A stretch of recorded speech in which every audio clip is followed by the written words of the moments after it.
కొంతమంది వెనక నుండి మైనాలు పూసి మెత్తగా మాట్లాడించి డ్రామాలు చేస్తారు తప్ప మీ దగ్గర లేవు. అవి మీరు తెచ్చుకోకుర్రి, అనవసరంగా ఇబ్బందులు పడరు. మిత్రులారా, నేను వాస్తవంగా రాష్ట్ర రాజకీయాల గురించి డిస్కషన్ చేస్తాను. వ్యక్తిగతంగా నేను ఎవరిని కూడా తీసుకోను.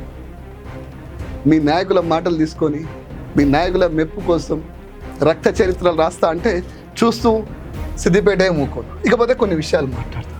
మిత్రులారా, ఈరోజు ఇప్పుడు ప్రజాపాలనలట రైతు ఉత్సవాలట, ప్రజాపాలనలో రైతు ఉత్సవాలు చేస్తున్నట. ఈ జంగా రాఘవరెడ్డి అనేటువంటి ఓ పెద్ద యాడ్ ఇచ్చిండు. ఎందుకు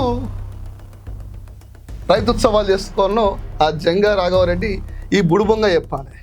ఆ జంగా రాఘవరెడ్డి అనే బుడుబొంగ చెప్పాలి. పెద్ద పెద్ద యాడ్స్ వేసుకొని పెద్ద పెద్ద జంగలేస్తే నీ పంగనే వలుగుతుంది. రాఘవరెడ్డి జంగా నాకు సమాధానం చెప్పు. ఈ బట్టి విక్రమార్కుడు గెలిచే ముందు దేవుళ్ళ మీద ప్రమాణాలు చేసి బాండు పేపర్లు రాసి హామీలు ఇచ్చింది కదా. ఆ హామీలలో ప్రతి క్వింటాల్కి బోనస్ ఇస్తా అన్నాడు. మరి బోనస్ ఇవ్వని అసెంబ్లీలో అడిగితే బోనస్ ఇచ్చినామని చెప్పేసి అబద్ధాలు ఆడి బోగస్ చేసినటువంటి బట్టి విక్రమార్కుని మాటలకు రైతులు రైతుత్సవాలు చేసుకోవాలన్నా